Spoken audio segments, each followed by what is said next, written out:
All right, the question is, how do you take a great scene like Lincoln Bridge here and make it spectacular? What's that one item that you can put in your kit that'll make all the difference?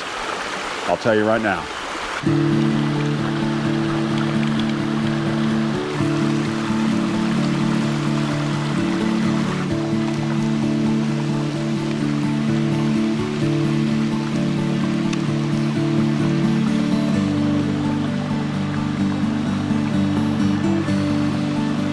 Don't get me wrong, landscape photography is a lot of fun, but it's also a lot of work. There's a lot could go wrong in making an image like this. And so I thought I'd talk a little bit about circular polarizers. And yeah, I've mentioned these before, but the truth is a circular polarizer does quite a bit. And without one, you could lose a good image, an otherwise good image. I like this composition. I think it's going to be pretty good. But the glare in the water was just something that I just couldn't put up with. So the only way to take that glare off the water was with the circular polarizer. Now, the thing about a circular polarizer is this. You can put it on the wrong way, and certainly these kinds you can put on the wrong way. Obviously the ones that screw into your lens cap, or into your lens, you can't put them on the wrong way. However, it's important to know that if you get this backwards, it does affect the image. So, but the thing about a circular polarizer is it takes the glare off the water, and it really brings in a more rich, colorful scene to your image. And if you've got situations, not just water, but water droplets on leaves, tree branches, other things can reflect light too, even water on your main subject. And a circular polarizer can go a long way in taking that glare off and making an otherwise okay image spectacular. Could be the difference. So a couple of things on the circular polarizer. This particular one, I use these Lee SW150 circular polarizers because basically my 14 to 24 lens is really, really wide and requires a special ring to make the attachment for the hardware to mount on for the filter. And so I use a 77mm adapter for my other lenses, which allows me to use one filter kit instead of having two.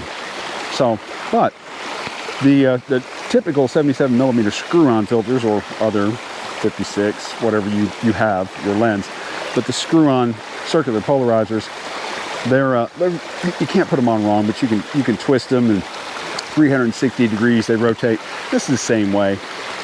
It'll rotate 360 degrees, of course, but you're really, depending on where the sun is and the angle, but a good rule of thumb with a circular polarizer is it's most effective in using the finger rule. So you kind of point your finger at the sun, and then you can turn your thumb, and whatever's in the direction of your thumb, whatever your thumb is pointing at, will be most affected by the circular polarizer. In other words, you'll get the most benefit. So as the sun's coming in right here, and I'm pointing at it right now, and I turn my finger, obviously the water is getting a lot of reflection. Of all the things that one could have in one's kit, a circular polarizer is at the top of the list. There's just far too many situations in which it's needed. And I would rather have one in my bag and never pull it out, never needing it, rather than needing one and not having it in my bag.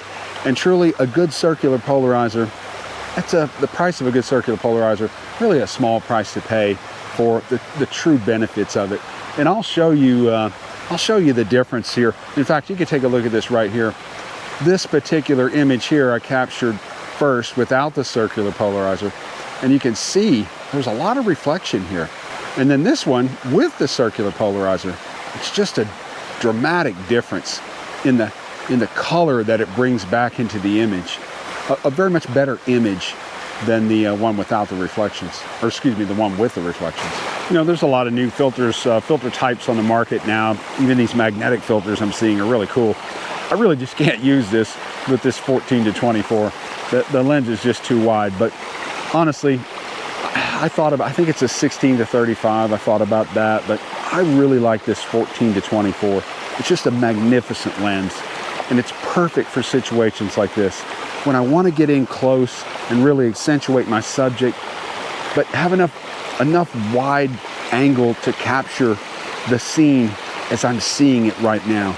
And that's truly what I hope to get out of this image, is to kind of recreate the vision And not only the vision, but the feeling that I have of being here right now. Lincoln Bridge is, I think, almost 125 years old.